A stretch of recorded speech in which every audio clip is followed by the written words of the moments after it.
حضرت پیر صاحب، آپ کے خاندانی پس منظر اور آبائے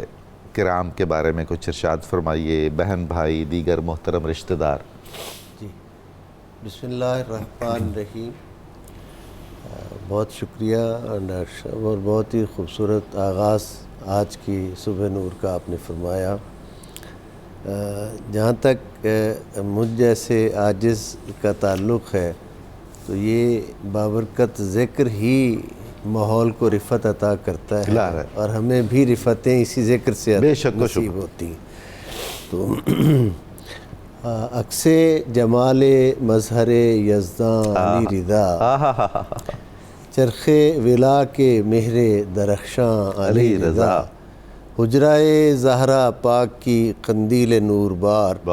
کنز علی کے گوہر تاباں علی رضا، سبحان اللہ۔ شاہوں کا بادشاہ ہے کریموں کا تاجور، کیا بات، شاہوں کا بادشاہ ہے کریموں کا تاجور، ہے کشور حسین کا سلطان علی رضا۔ سبحان اللہ، سبحان۔ آپ نے بہت ہی جامع اور بہت ہی مختصر لفظوں میں اپنا بہت بڑا اور بہت وسیع سوال جو ہے وہ ارشاد فرمایا۔ خاندانی پس منظر، اس خاندان ذی وقار سے تو بڑا خدا نے خاندان اپنی خدائی میں پیدا ہی نہیں کیا۔ آپ ائمہ اہل بیت اطہار میں 8ویں امام ہیں جی، اور نام مبارک علی ہے، اور اس نسبت سے اگر دیکھیں تو ائمہ اہل بیت اطہار میں آپ تیسرے علی ہیں۔ سبحان اللہ، سبحان اللہ۔ اور اللہ رب العزت نے آپ کو بے شمار شانوں سے نوازا، اور آپ کی خوشبو سے عرب و عجم معطر ہوا، آپ کے علم سے لوگوں نے بہت زیادہ ہدایت پائی۔ حضور علیہ السلام نے حالت خواب میں، جو کہ مر رآنی فقد رأى الحق کے تحت خواب نہیں حقیقت ہی ہوتا ہے، جناب حضرت امام محمد جعفر الصادق علیہ السلام کے حرم محترم جناب حمیدہ خاتون کو خواب میں ارشاد فرمایا کہ اپنے بیٹے موسیٰ کاظم کا نکاح نجمہ خاتون سے کرو، کہ اس سے اللہ ایک بیٹا عطا فرمائے گا جو عالم آل محمد ہوگا۔ سبحان اللہ، سبحان۔ حضور سید عالمین صلی اللہ علیہ وآلہ وسلم جس بیٹے کو کہیں کہ وہ عالم آل محمد ہوگا، جس گھر کا ہر فرد عالم ہے، اس کے لیے حضور خاص طور پر یہ کہیں کہ وہ عالم آل محمد ہوگا، تو وہ بالکل اسی بات کی طرف بات بڑھ رہی ہے اور تائید ہوتی ہے جو آپ نے فرمایا ابتدائیہ میں، کہ 20 سال کی عمر میں اپنے جد اعلیٰ اور جد امجد کی نسبت مسند افتاء و ارشاد پر آپ تشریف لائے۔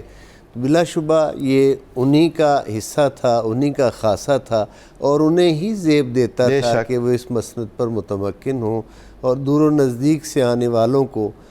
تشنگان علوم کو اپنی نور ہدایت سے منور فرمائیں اور ان کی تشنگی کو دور کریں۔ حضرت امام علی رضا علیہ السلام کے، جیسے میں نے عرض کیا کہ والد ماجد حضرت امام موسیٰ کاظم علیہ السلام جو 7ویں امام ہیں، آپ کا پھر عقد مبارک اسی طرح ہوا حضور کے فرمان کے مطابق، اور آپ اس دنیا میں 11 ذی قعدہ 148 ہجری کو آپ اس دنیا میں تشریف لائے۔ اچھا، تو آج کا یہ پروگرام آپ کے شہادت کے قول کی نسبت سے ہے۔ 23 ذی قعدہ 203 ہجری آپ کی ایک شہادت کے حوالہ سے تاریخ ہے، اس نسبت سے 55 سال کی عمر مبارک ظاہری اس دنیا میں آپ نے پائی، لیکن اس طرح اس دنیا کو اپنے علوم سے آپ نے فیضیاب فرمایا، اور اس طرح عرب میں بھی اور عجم میں بھی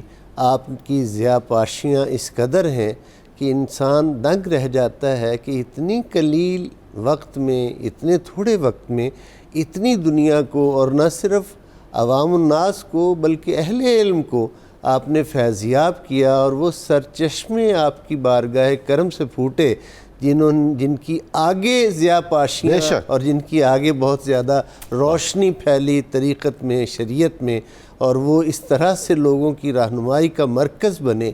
حضرت معروف کرخی خاص طور پر، اللہ اکبر، یعنی جو سلاسل طریقت میں جن کا نام بہت زیادہ جگمگاتا ہے اور بہت عظیم المرتبت شخصیت ہیں،